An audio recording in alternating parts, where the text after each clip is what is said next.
Social media also triggers a release of dopamine, the feel-good chemical. Using MRI scans, scientists found that the reward centers in people's brains are much more active when they're talking about their own views as opposed to listening to others. Not so surprising, we all love talking about ourselves, right? But it turns out that while 30 to 40% of face-to-face conversations involve communicating our own experiences, around 80% of social media communication is self-involved. Just save the day. Just save the day. Just got back from saving the day. Here I go to save the day. Just save the day twice.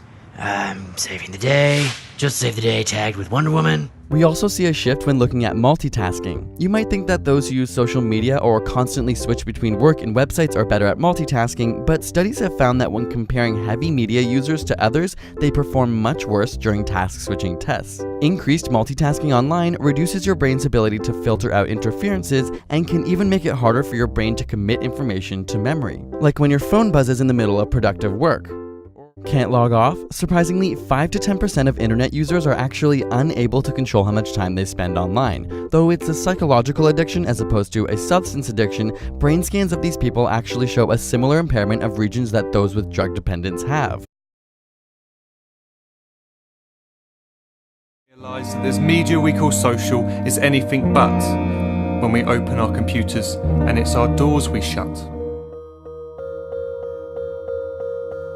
So look up from your phone, shut down the display. Take in your surroundings, make the most of today. Just one real connection is all it can take to show you the difference that being there can make. Be there in the moment that she gives you the look that you remember forever as when love overtook.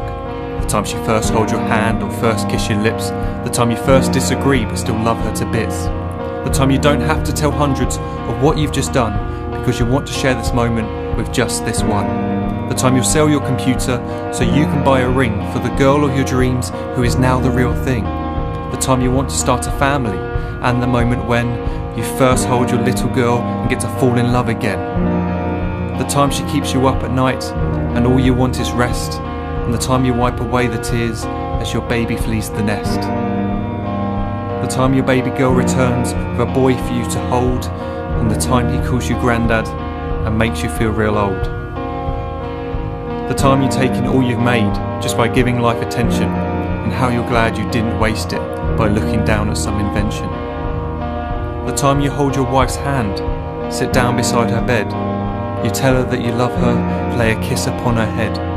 She then whispers to you quietly as her heart gives a final beat that she's lucky she got stopped by that lost boy in the street.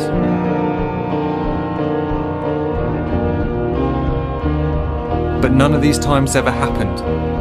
You never had any of this. When you're too busy looking down, you don't see the chances you miss.